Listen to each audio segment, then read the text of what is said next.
I want to tell you about the bravest thing I ever watched someone do. She was 74 years old. She was my mother. And the day she told us she had fallen in love again, every one of her children turned on her. I was one of them. I'm not proud of that. This is the story of how my family tried to stop my widowed mother from being happy, and how she taught us, without ever raising her voice, that we were the ones who had it wrong. Her name was Eleanor. Eleanor Grace. She married my father when she was 23, and they stayed married for 51 years. 51. She nursed him through his last illness herself, in their own bedroom, until the morning he passed.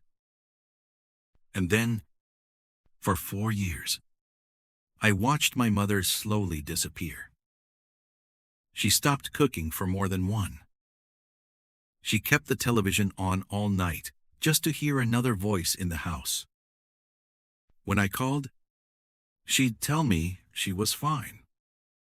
But her fine had a hollow sound to it, like knocking on a door in an empty room. We all heard it. We just told ourselves she was adjusting. That grief takes time. That she'd be okay. We were not really paying attention.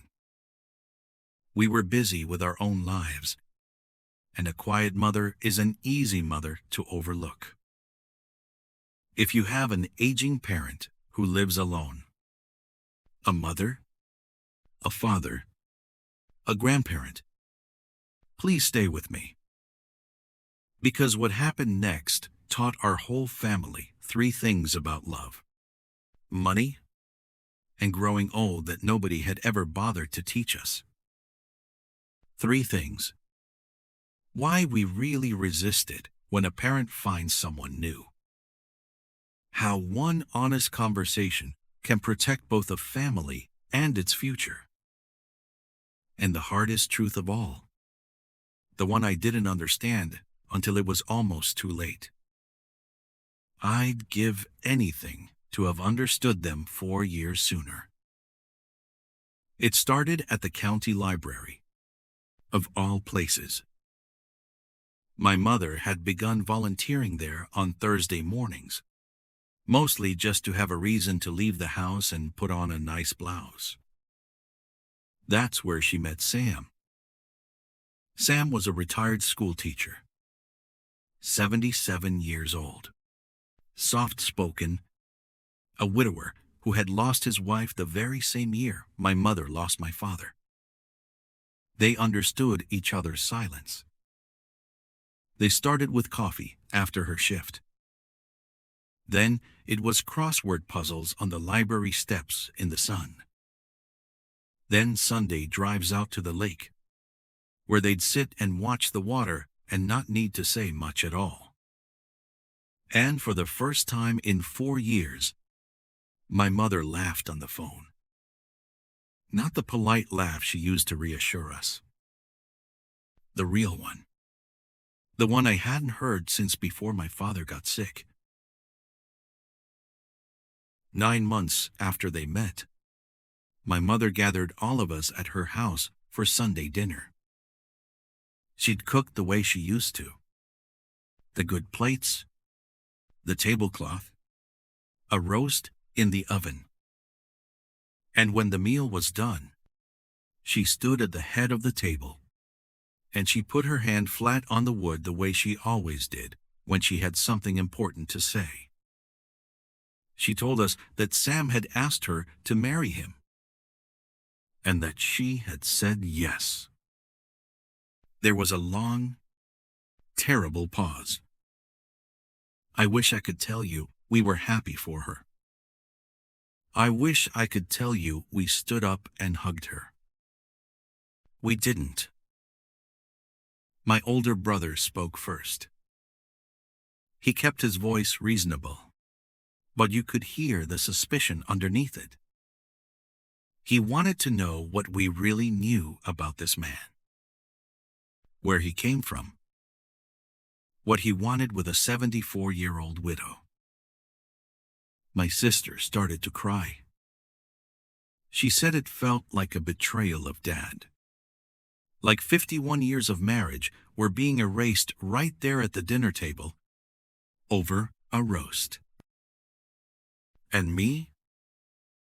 I said the quiet, ugly thing that was sitting underneath all of it. I asked her what would happen to the house, to Dad's savings, to everything he had worked his whole life to leave to us. The moment those words left my mouth, my mother turned and looked at me, and I have never in my life felt smaller. Because in that one question, I had shown her exactly what we were really afraid of.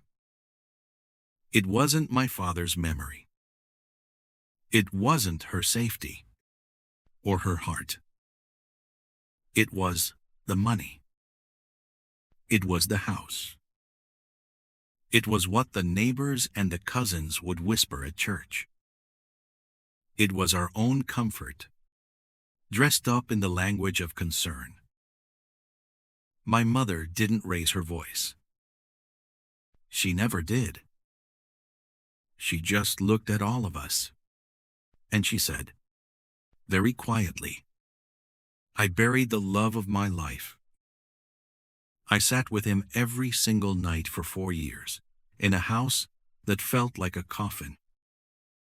And the very first time I feel alive again, my own children are sitting here counting my furniture. Then she picked up the plates, and she went into the kitchen, and none of us followed her. Nobody from our family came to the wedding. It was small. A judge at the courthouse, 2 friends from the library, and Sam's grown daughter, who had welcomed my mother with open arms from the very first day. Think about that. While Sam's family drove in to celebrate her, her own children stayed home and called it principle. I told myself we were protecting her. I told myself she would come to her senses.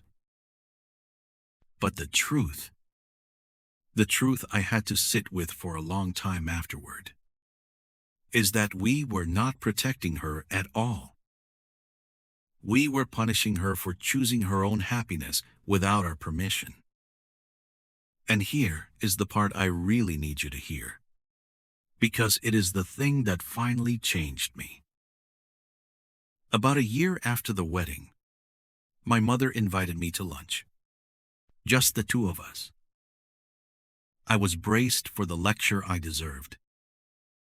But she didn't scold me. She did something far wiser.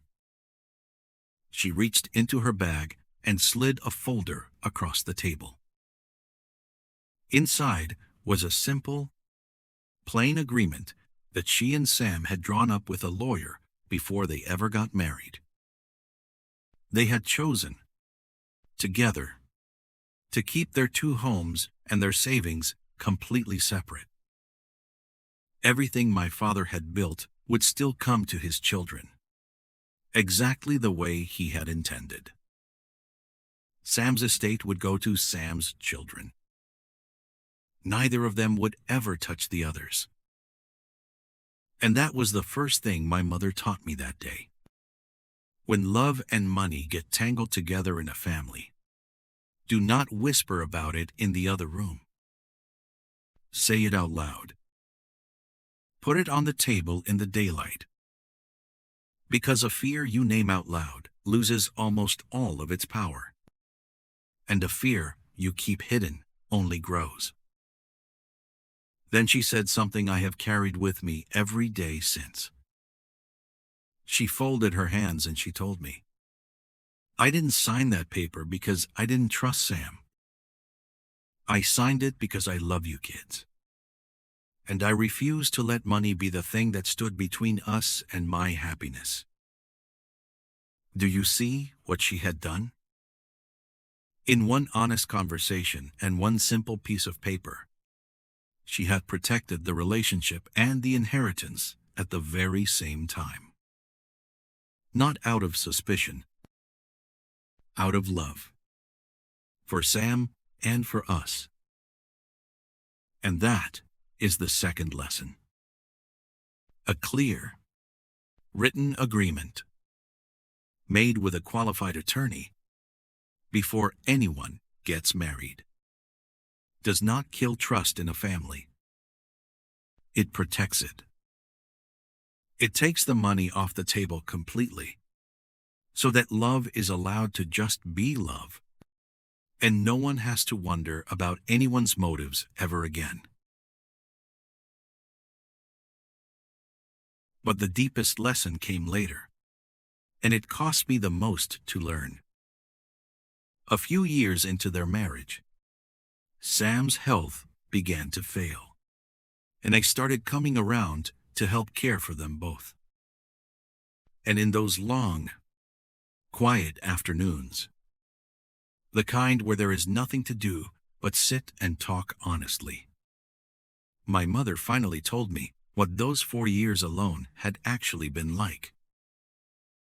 She told me there were mornings she could not think of a single reason to get out of bed. She told me the silence in that house had a weight to it, that it pressed on her chest. And sitting there beside her, I understood something for the first time. Loneliness in an older person who lives alone is not just sadness. It is not harmless. It can wear down the body as surely as any illness. Sam had not stolen a thing from us. He had given my mother back her life. He gave her 9 more years of laughter and purpose and Sunday drives. And in doing so, he gave us 9 more years of a mother who was truly, fully here. My mother is 83 now. Sam passed 2 winters ago, and she grieved him the way you grieve a person you are simply lucky to have loved. But she has never once, not for a single day, regretted saying yes to him. We are the ones with regret. Every one of us still carries the shame of that year we made her stand alone. So, before you decide that your widowed mother or your lonely father is being foolish or selfish for wanting one more chance at love, I want you to ask yourself the one honest question I wish I had asked myself that night at the dinner table. Not, what will people think? Not, what about the money? Just this. Am I protecting my parent? Or am I protecting my inheritance and my pride? If you've watched an aging parent battle that kind of loneliness, or if you've ever gotten this as wrong as I did, I would truly love to hear your story. Leave it in the comments below. You never know who is scrolling tonight and needs to read exactly what you have to say. And if this story meant something to you, share it with someone in your family before they have to learn this lesson the hard way, the way we did. I'm your host, and this is Last Generation Stories, where the wisdom of the generation before us becomes the guide for the generation after. I'll see you next time.